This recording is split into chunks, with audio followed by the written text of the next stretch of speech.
Tutorial sobre el bloque 3, la parte relativa a la formación del imperio colonial en América, la exploración y colonización del continente americano, que corresponde con una de las preguntas de EBAU, en concreto la 3.5, que vais a tener también colgada en el aula virtual. Permitidme que comparta la pantalla para que podamos realizar el tutorial con una presentación de diapositivas en la cual vamos a ir siguiendo imágenes y la explicación del tema, ¿vale?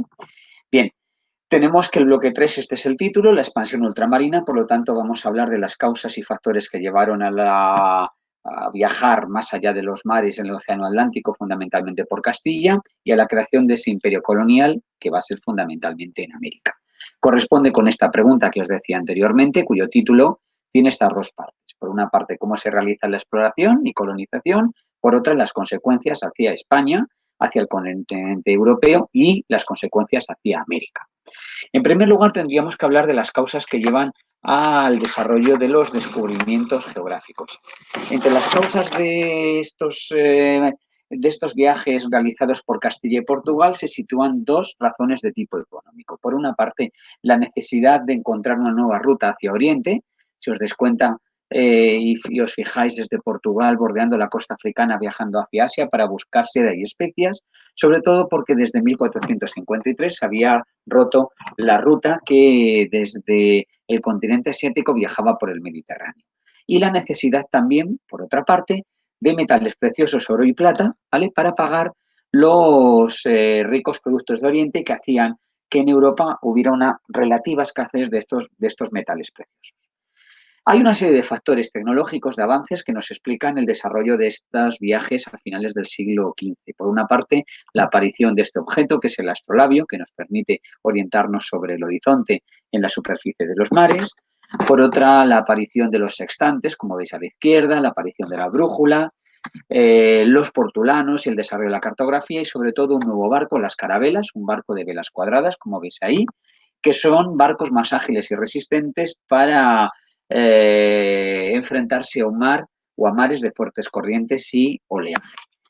En este contexto se desarrollan los viajes hacia el Atlántico siguiendo la costa africana que realizarán los portugueses, por ejemplo, en 1497. Si os fijáis al sur de África, en el número 5, que aparece aquí en el mapa, Bartolomé Díaz dobla el cabo de Buena Esperanza. Y previamente, en 1492, Colón ha realizado el primero de los 4 viajes que le llevarán a las islas del Caribe y al continente americano. Tendríamos que estudiar en primer lugar el descubrimiento de América realizado por Colón, que hemos ido viendo ya en el Reino de los Reyes Católicos, tras la firma de las capitulaciones de Santa Fe, todo el viaje que realiza hasta el encuentro con los vientos alisios, y cómo eso va a tener como consecuencia la necesidad de un nuevo reparto del mundo que se realiza en el Tratado de Tordesillas. Previamente se ha firmado el Tratado de Alcasovas, tratado en el que se ha fijado una línea al sur de las Canarias y ha permitido que los portugueses viajaran circunvalando la costa africana. El Tratado de Tordesillas fijará una nueva línea divisoria en el Atlántico a 300 millas a la izquierda de Cabo Verde, meridiano, que repartirá el mundo a la derecha para Portugal, a la izquierda para España. Este reparto del mundo, como veis aquí, al descubrirse la redondez de la Tierra con los viajes realizados por Magallanes y Elcano, demostrando la esfera de la Tierra, tendrá consecuencias al tener también un contrameridiano. En este sentido, hay que hablar también del desarrollo de una serie de viajes menores, de una serie de nuevos descubrimientos, por ejemplo, Juan de la Cosa, que realiza el primer mapa de las tierras exploradas, dándoles el nombre de Indias Occidentales, más adelante se le dará el nombre de América. Núñez de Balboa descubre en 1513 el Océano Pacífico, o, como hemos citado anteriormente, Magallanes y Elcano dan la primera vuelta al mundo. En este contexto, a partir de los viajes que realizan, por ejemplo, Hernán Cortés hacia el istmo centroamericano o Francisco Pizarro hacia Sudamérica, se produce la conquista de los grandes imperios que existían sobre este espacio, que son el imperio azteca y el imperio inca. La conquista de las Indias se basa en el desarrollo de las capitulaciones, que son contratos firmados Ahora es un nuevo significado el que va a tener este término entre el rey y un particular, por lo que el particular asume el coste y la iniciativa de conquistar el territorio en nombre de Castilla a cambio de que explotara estas tierras y entregara una quinta parte de lo encontrado a la corona, lo que se llama el quinto de real. Por lo tanto, la conquista no supuso ningún gasto para la corona. Se realiza entonces una conquista de América basada en el ideal señorial, es decir, en el afán de obtener riquezas de mano de obra indígena, aunque también se va a justificar desde el punto de vista de la evangelización cristiana. ¿Vale? La conquista se va a desarrollar de una manera relativamente rápida. A la altura de 1420 ya se ha conquistado el imperio azteca, a la altura de 1530 ya se ha iniciado la conquista del imperio inca, ¿vale? Y posteriormente se va a desarrollar todo el proceso de colonización, que va a tener fundamentalmente 3 puntos de apoyo.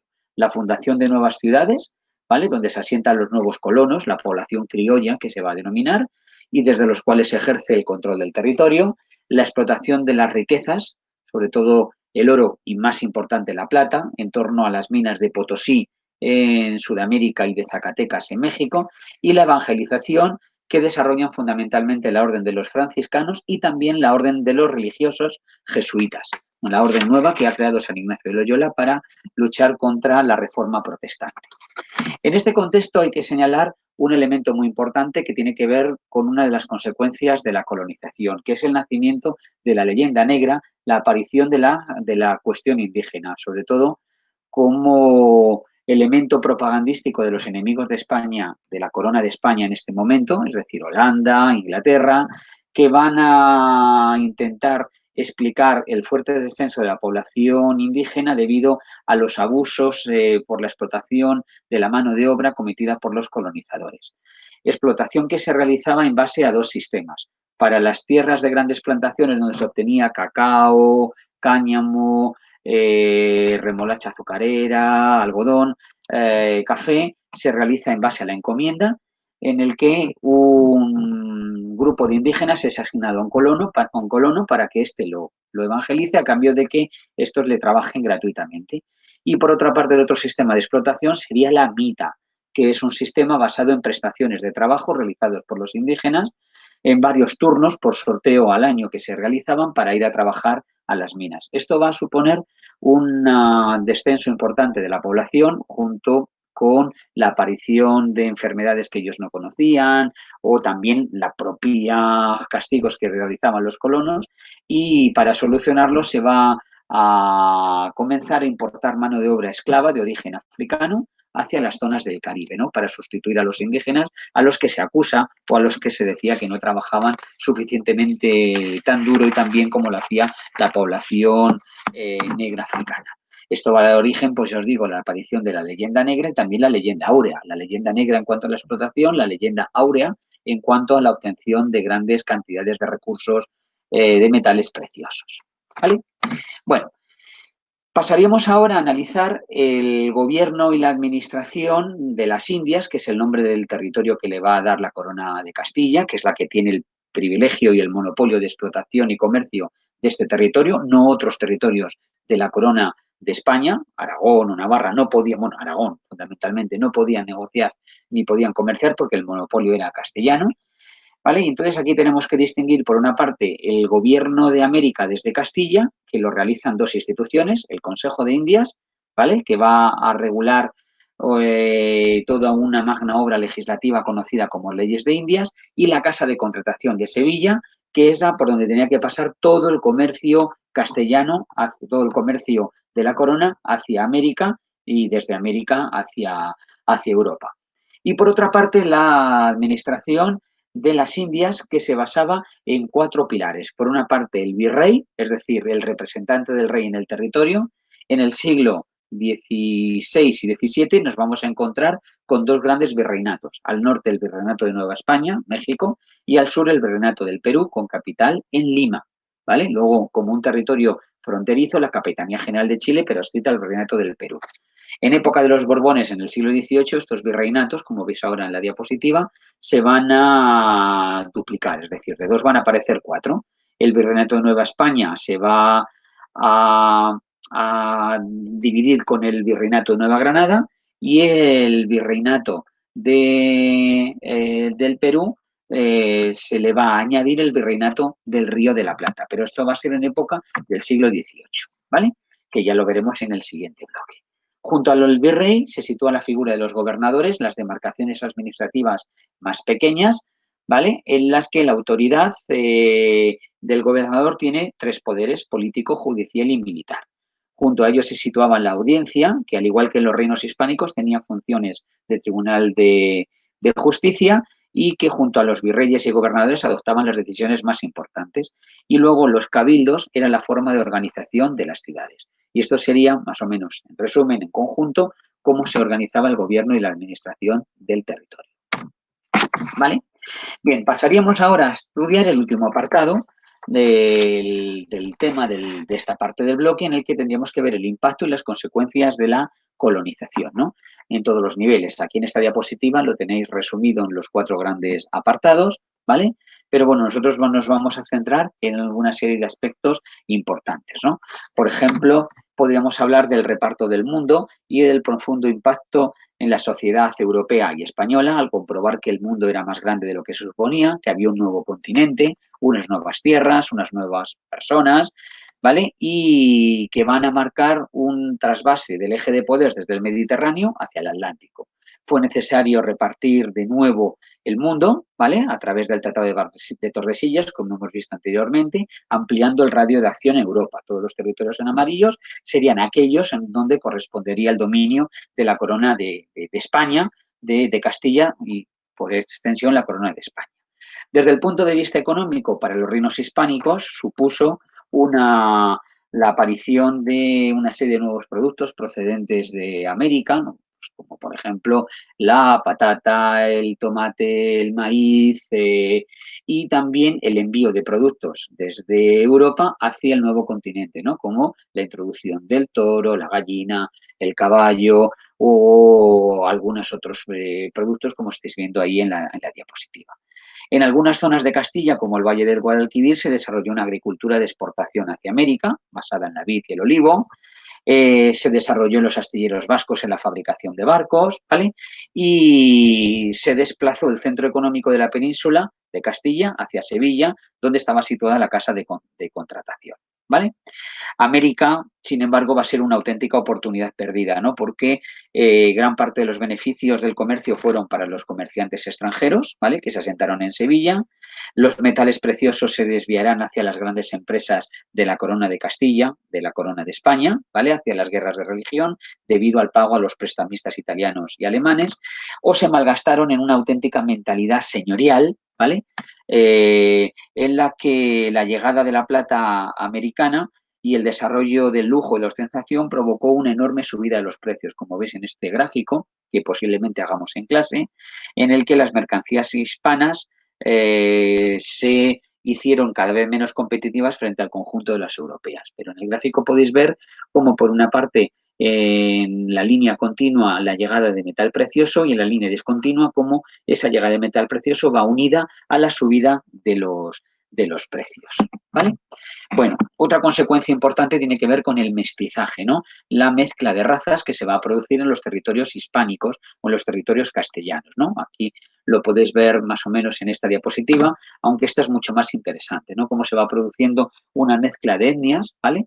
Entre, por ejemplo, la mezcla de un blanco, de un castellano y de un indígena de origen mestizo, la mezcla de población esclava negra con un blanco de origen mulato, la población indígena con un negro, la población zamba. Sin embargo, se pueden dar muchísimos más tipos, ¿no? Esto lo va a promocionar Castilla porque Castilla es uno de los territorios que, extrañamente, en relación a otros imperios coloniales, desarrolla esta política de mestizaje, ¿no?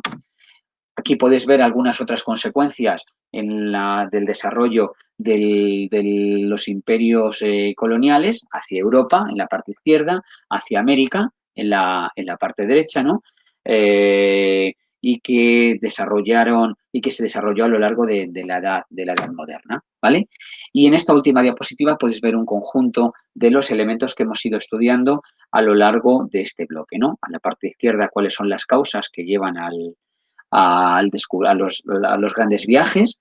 En el centro, ¿quién es el gran protagonista? Castilla y Portugal. Castilla hacia América, Portugal bordeando la costa africana para llegar a la India. Y finalmente, en la parte derecha, las consecuencias de estos grandes viajes. Os muestro ahora un mural de Diego Rivera, muralista del siglo XX mexicano, que vamos a utilizar en clase para hacer el comentario de una fuente histórica en el que se puede ver la explotación del continente realizado por los colonos españoles, que es uno de los elementos más evidentes. En versos o en palabras de Neruda, y haciendo referencia a él, se decía que los españoles se llevaron el oro, pero dejaron otra riqueza mucho más grande, que había sido la palabra, el castellano. Lo podemos ver desde los puntos de vista. Nosotros ahora nos tendremos que convertir en herederos de esa colonización, para bien y para mal, responsables por haber sido los herederos de los que lo hicieron, pero también sabedores de la implantación de una cultura que, como la cultura hispana o la cultura de origen latino, se extendió hacia América y que ha dado origen a la comunidad hispanoparlante y su riqueza cultural posterior.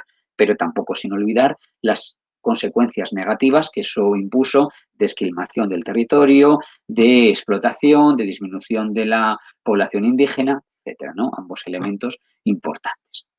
Bueno, y estos serían los aspectos básicos del tema que, bueno, pues para que en un momento determinado, en estos pequeños minutos, a través de estas imágenes, os puedan servir para acercaros a su estudio. Y aquí con esto terminamos. Dejamos de compartir ahora la pantalla, ¿vale?